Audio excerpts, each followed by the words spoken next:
All right, folks, get ready for a deep dive into some fascinating source material. Today, we're tackling the enigmatic Christopher Langan.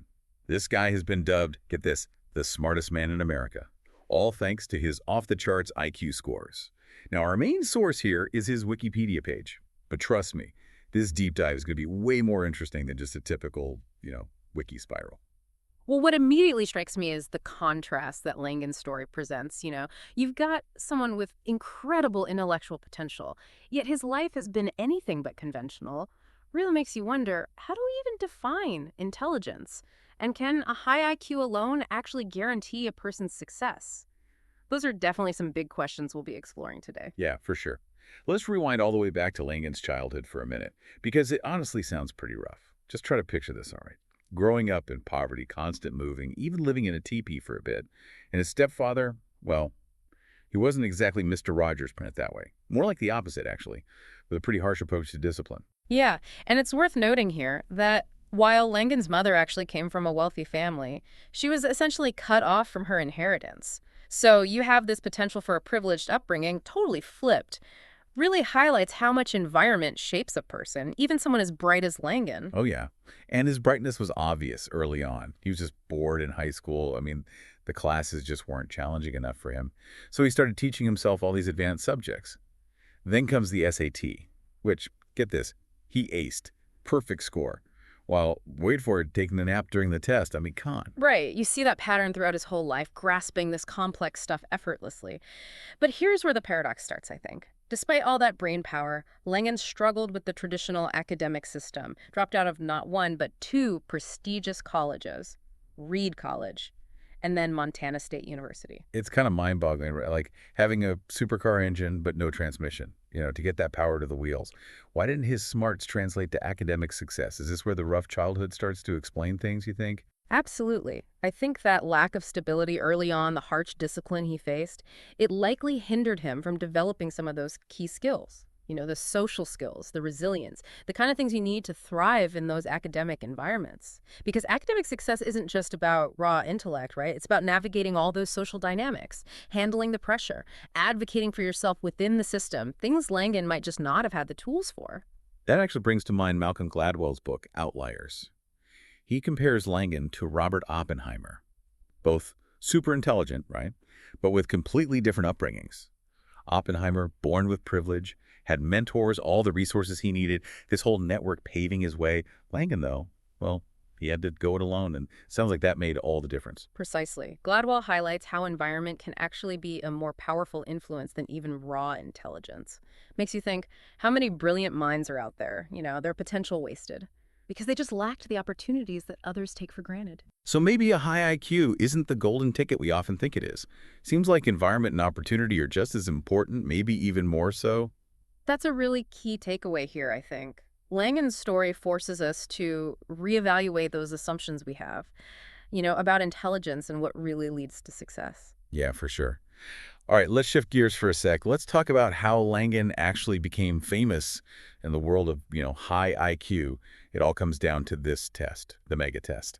And this is where things get really, really intriguing. The mega test itself is a fascinating part of this story. It wasn't your typical standardized test, not at all. No, for real. No proctors, no time limits. You took it at home. Yes, that's wild. And Langan took it under the pseudonym Eric Hart, right? That's how he ended up in the Guinness Book of World Records for having the highest IQ. That's right. Alongside Marilyn Vosavant and Keith Rainier, if I remember correctly. But huge caveat here, Guinness actually stopped listing highest IQs in 1990. They cited the unreliability of the scores, especially at that extreme high end of the spectrum. Wow, interesting. And even Mensa, the High IQ Society, they wouldn't even accept the Vega test scores. They basically said it wasn't accurately measuring what it claimed to be measuring. And their critique is valid, I think. At those extreme IQ levels, traditional measurement methods, they kind of break down. Sample sizes are tiny, making it statistically unreliable. So it makes you wonder, do these sky-high IQ scores really signify intelligence as a whole? Or are they just measuring a very specific skill set? Maybe just being good at taking that particular test? Yeah, it's a great question, and one that continues to be debated today. The megatest, though ambitious in its design, clearly had its flaws. No time limit, self-administered. Those things introduce so many variables that could easily skew the results. Right, right. So we really need to take those megatest results with a grain of salt. It's a piece of the puzzle for sure, but not the whole picture when it comes to Langan's intellect. Exactly. It's a reminder that intelligence is multifaceted and really can't be summed up by a single score, no matter how impressive it might sound. Okay, now let's talk about Langan's attempt to create a theory of everything, his Cognitive-Theoretic Model of the Universe, or CTMU. This is where things get pretty, well, mind-bending. Oh yeah, the CTMU. Essentially, it's Langan's grand effort to explain the nature of reality, consciousness, the whole shebang. He self-published a book on it back in 2002, and it's packed with these complex ideas. We won't go too deep down the rabbit hole right now, but... Oh, come on, give us a taste. I'm trying to wrap my head around this. Okay. All right, so imagine reality as a language, like this self-referential information system. Langan argues that the universe is essentially a self-simulation, with consciousness all interwoven into it. He brings in ideas like transtemporality, where time isn't linear, but actually interconnected. Imagine the past, present, and future, all influencing each other, all at the same time. Whoa, that's a lot to process. It sounds like he's blending physics, philosophy, computer science.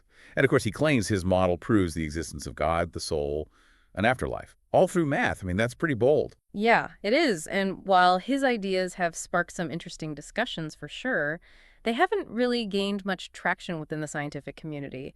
The CTMU is very theoretical, lacking the kind of, empirical evidence or peer review that's usually required for scientific acceptance.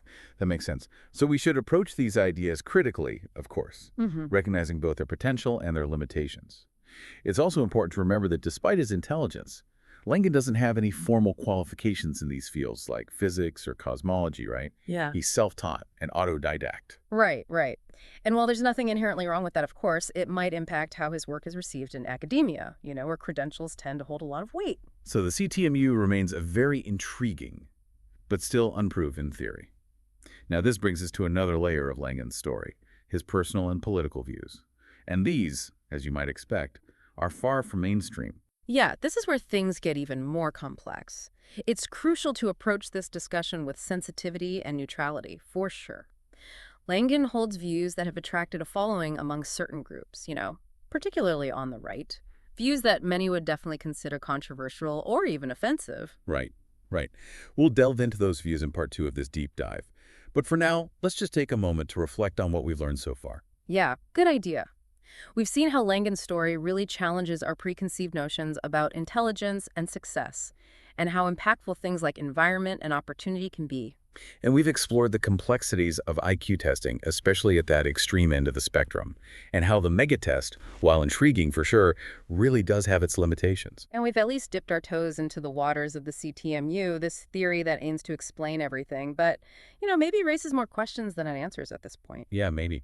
So join us in part 2 as we continue to unpack the enigma that is Christopher Langan. Until then, keep those minds curious. All right, welcome back. As we kind of delve deeper into Christopher Langan, I think it's important to remember, we're really aiming for a balanced view of his life and ideas here, including the parts that are, more challenging to discuss. Right. Which brings us to Langan's personal and political beliefs, things that have definitely stirred up quite a bit of controversy, especially in recent years. Yeah. And it's essential to approach this part of the conversation with sensitivity, I think. Just conveying the information as it's presented in the source material. We're not here to take sides or anything, just trying to analyze what we find. Exactly. So let's look at Langan's views as he's expressed them, in interviews, his book, FAQs about reality. And to be totally clear here, these are his words and perspectives, presented without any, spin from us. Right. One area where Langan has sparked a lot of debate is his belief in eugenics. He argues that with all the technological advancements happening now, natural selection isn't really working as effectively as it used to. Interesting. And this worries him, right? Because he thinks it could lead to what he calls genetic degradation. So his proposed solution, it's basically implementing measures to prevent this decline, which is, the core idea behind eugenics. Yeah, and it's crucial to understand the historical baggage here, right? Eugenics has a very dark past, being used to justify forced sterilization and other, horrible practices. So Langan advocating for it, even in what he calls a modernized form, it understandably sets off alarm bells for a lot of people. Yeah, I can see that. Another controversial area is his stance on interracial relationships. Langan has expressed opposition to them, arguing that they contribute to the dissolution of distinct ethnic groups. Right. And this is a perspective that definitely aligns with certain ideologies, particularly on the right, ideologies that emphasize things like racial purity and separation. And it's a view that's been widely criticized, of course, as prejudiced and discriminatory. Okay, so we're seeing some patterns here. We also see Langan aligning himself with certain conspiracy theories, like the 9/11 Truth Movement, which claims that the attacks were actually orchestrated by people within the U.S. government. Oh, wow. He's even gone so far as to say that the Bush administration staged the attacks to keep people from finding out about, you guessed it, his CTMU, his theory of everything. Uh-huh. That's quite a claim, and one that, lacks any real evidence to support it. But it kind of shows how Langan weaves his personal beliefs into his overall worldview, right? Even when those beliefs go against, well, what most people would consider to be the mainstream. Yeah, exactly. And this blend of, intellectual ideas with these controversial social and political stances, it's what makes Langan such a fascinating and frankly polarizing figure. Yeah, for sure. He's definitely got a following among those who admire his intelligence, Yeah. and resonate with his unconventional views. But he's also alienated a lot of people who find his perspectives really problematic. It's also important to mention that some journalists who've analyzed Langan's, online writings and public statements, they believe they contain elements of anti-Semitism. Interesting. Specifically, they've pointed to what they describe as coded language and this, thinly veiled anti-Jewish sentiment. Okay, so now we're getting into even more complex territory. Right. Whether these interpretations are accurate is definitely a matter of debate, of course. But it adds another layer of complexity to Langan's already controversial public image. And to add to all of that, Langan publicly endorsed Donald Trump for president in 2020. Which, yeah, further cemented his association with the right, I think, aligning him with a political figure known for, divisive rhetoric and policies. So as we can see here, Christopher Langan is just full of contradictions, a brilliant mind exploring these really complex concepts, but also someone who espouses views that many find deeply troubling. It's that tension, I think, that clash between intellect and ideology, that makes his story so compelling and so hard to categorize. He definitely defies easy labels, forces us to confront these really big questions about the nature of intelligence, right? The influence of personal beliefs, and the responsibility that comes with having a platform. Yeah, I think it's in that gray area, that Yeah. space of ambiguity, where the most interesting conversations often happen. What stands out to you as the most significant takeaway from Langan's story so far? That's a good question. For me, it's that reminder that intelligence isn't this, one-size-fits-all concept. It's multifaceted, influenced by a person's background. And it doesn't automatically equal conventional success or social acceptance. It also makes me think about the importance of critical thinking, especially when we encounter information that aligns with our own, pre-existing beliefs. Yeah, I couldn't agree more. We need to be willing to question everything, I think. Even ideas coming from people we might consider intelligent or, authoritative. Langan's story really underscores the need for intellectual humility, that recognition that even the brightest minds can be flawed and prone to biases. And this brings us back to those core questions from the start, right? How do we define intelligence? Can a high IQ really guarantee success? And what lessons can we actually draw from Langan's unique experience? I think his story provides more questions than, definitive answers, honestly. It challenges us to expand our understanding of intelligence beyond just IQ scores, and to recognize how intertwined it is with environment and personal ideology. Yeah, and shows us that even people with these exceptional cognitive abilities can hold harmful or discriminatory views. Right, and it highlights how important it is to engage with ideas, even controversial ones, in a thoughtful and nuanced way. Okay, time for a quick recap before we head into the final part of this deep dive. We've covered Langan's, unusual path, his rise to fame through high IQ testing, and we explored his cognitive-theoretic model of the universe, the CTMU. We've also navigated that tricky terrain of his personal and political beliefs, acknowledging the controversy surrounding some of them. We've seen how his story challenges that notion of IQ as the sole measure of intelligence, how crucial things like environment and opportunity really are, and how intellect can be intertwined with ideology in these complex ways. But there's more to come. In Part 3, we'll consider the impact Langan has actually had and explore those lasting questions that his story raises. Stay tuned for the final chapter of our deep dive into the world of Christopher Langan. Wow. Welcome back, deep divers. Yeah. We're in the final stretch now of our exploration into the world of Christopher Langan. We've talked about, his unusual life, his controversial beliefs, a lot to unpack. Yeah, it's been quite a journey for sure. We've seen how Langan's story really makes us rethink our ideas about intelligence, success, even the nature of knowledge itself. But as we wrap up here, I think it's time to maybe zoom out a little and look beyond just Langan as an individual to the broader questions his story raises. I like that, yeah. So big picture time, what kind of impact has Langan actually had, both within, those high IQ circles and then on a wider cultural level? Well, within the high IQ world, he's definitely a known entity, that's for sure. That super high score on the mega test, even with all the controversy surrounding it, got him into the Guinness Book of Records for a while. And that kind of fame, well, it tends to stick. Right. And he's been involved with various high IQ societies, too. Though it sounds like those relationships haven't always been smooth sailing. Remember those legal disputes with the mega society we mentioned earlier? Seems like he prefers doing things his own way, even if it, ruffles some feathers along the way. Yeah, that independent streak is definitely there. He created his own organization, actually, the Mega Foundation, to support people with exceptionally high IQs. And of course, he's been actively promoting his CTMU all this time, trying to get more people to, recognize his theory of everything. But outside those, specific circles, I'd say his impact has been more limited. The lack of those traditional academic credentials and, of course, the controversial nature of some of his views probably haven't helped him gain wider acceptance, especially among, scientists and academics. True, yeah. He's been featured in some mainstream places, of course, like Esquire magazine, and he was on that game show 1 versus 100. But he's not exactly a household name or anything. So thinking about Langan's legacy then, it's obviously too early to say for sure how he'll be remembered, but we can at least explore some possibilities, right? What are the different paths his legacy might take? That's where things get really fascinating, I think. One possibility is that he'll be remembered mainly for his intellect, those incredible IQ scores, and his attempt to create a unified theory of reality with the CTMU. Like a modern-day Renaissance man almost, someone who dared to tackle those really big questions, even if his answers weren't widely accepted. Exactly. But there's also the chance, of course, that he'll be remembered more for those, controversial views, for supporting things like eugenics and aligning himself with certain ideologies, on the right. Unfortunately, sometimes those negative parts of a person's life can overshadow their accomplishments, even if those accomplishments are significant. Right, right. It's possible, then, that his legacy will end up being a mix of both.